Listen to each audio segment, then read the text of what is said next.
Hello friends, I am Nitu and I welcome you all to physics session.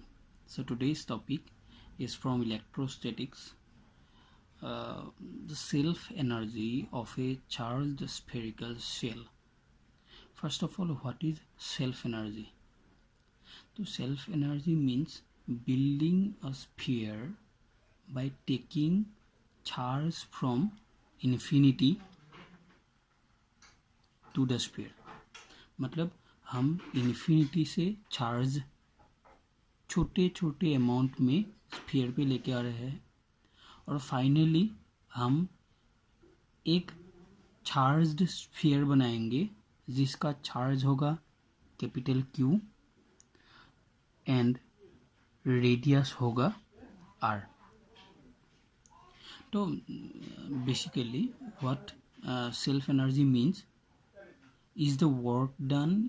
मतलब जो हम लोग अगर चार्ज छोटे छोटे चार्ज को इधर इन्फिनिटी से यहाँ पे लेके आएंगे तो कुछ वर्क डन हमें करना पड़ेगा और वही वर्क डन इस स्फीयर पे एनर्जी के फॉर्म में स्टोर होगा, जैसे like potential energy. And this energy comprehensively, इस एनर्जी को ही हम लोग सेल्फ एनर्जी बोलते हैं. तो we can write that work done in building a sphere of charge is stored in the sphere as energy known as self energy. तो late charge infinity से तो ले आ रहे हैं और लाके इस स्फीयर में दे रहे हैं, तो इस स्फीयर की एनर्जी बढ़ती जा रही है. तो किसी भी टाइम टी पे at any time t, let the situation is like this. Here the charge in the sphere is let small q and the radius of this sphere at this instant of time t is r. तो हम लोग मतलब ला कैसे रहे, D Q करके ही तो ला रहे हैं. तो अभी मतलब डी क्यू करके ला के अभी इस स्फीयर में q अमाउंट ऑफ चार्ज जमा हो गया है और इसका रेडियस हो गया है कैपिटल आर.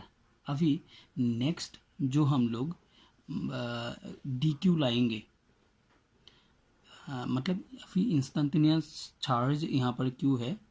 अब मुझे डी क्यू चार्ज और लेके आना है, मतलब मैं यहाँ से डी क्यू चार्ज और लेके आऊँगा इस स्फीयर पे. तो उस डी क्यू चार्ज को लाने में जो वर्क डन होगा उस वर्क डन को हम लोग लिख सकते हैं D W D Q del V, the small work done in bringing dq. As the charge is small, so the work done must be small.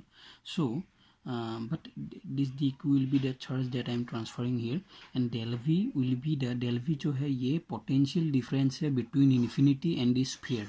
तो इन्फिनिटी में तो पोटेंशियल जीरो ही है और स्फीयर पे अगर यहाँ पर चार्ज q है और इसका रेडियस r है तो इसका पोटेंशियल होगा कि q बाय r. तो इन दोनों के बीच का पोटेंशियल डिफरेंस होगा D Q K Q by R at this instant. Okay, अभी तो मैंने डी क्यू चार्ज ले आया. अभी अगर मुझे इसको एक स्फीयर बनाना है जिसमें टोटल चार्ज कैपिटल क्यू होगा और रेडियस तो आर ही रहेगा. अगर टोटल चार्ज क्यू है तो हम लोग वेरी क्या करा रहे हैं, क्यू करा रहे हैं. मतलब हम लोग डी क्यू करके चार्ज ला रहे हैं और फाइनली स्फीयर को ऐसा बनाएंगे जिसमें चार्ज कैपिटल क्यू होगा. तो कैपिटल क्यू बनाने के लिए हमें ऐसे डी क्यू करके और बहुत सारा चार्ज लाना है. तो इसके लिए हमारा एक इजी प्रोसेस है, इंटीग्रेशन हम लोग जानते ही है. तो हम लोग इंटीग्रेट करेंगे टोटल वर्क डन के लिए. तो total work done, this dw we have to integrate to get the total work done, dw, and this k by r will be constant because radius and this k is also obviously is constant. k by r को मैं बाहर ले आया, अभी अंदर रहा k q D Q. अभी total work done निकालना है तो इधर 0 से w और इधर वेरी तो क्यू कर रहा है ना, इसलिए मैंने क्यू को इंटीग्रेट किया और मुझे 0 से लेके, मतलब पहले तो कोई चार्ज भी नहीं था ना, पहले तो कोई चार्ज भी नहीं था, मैंने ये सिचुएशन इमेजिन किया एट टाइम टी पे, पर पहले तो कोई भी चार्ज नहीं था यहाँ पर, तो फिर 0 से शुरू होगा और फाइनली ख़त्म कहाँ पर होगा, जब हम लोग क्यू चार्ज ला के इस पेयर पे रख देंगे, तो ये इंटीग्रेशन का फाइनल लिमिट होगा कैपिटल क्यू। तो अगर हम लोग इसको इंटीग्रेट करेंगे तो इधर से आएगा के क्यू स्क्वायर बाय 2r।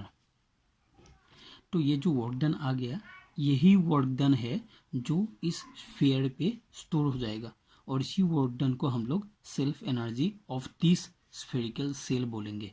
तो फिर the work done, the total work done is the self energy of this spherical cell. So we can write the self energy is kq square by 2r. This is very important expression. It is used in most of the numericals you will come across. So please understand this, and if you have any doubt, then please ask me, and don't forget to like, subscribe and share. Thank you.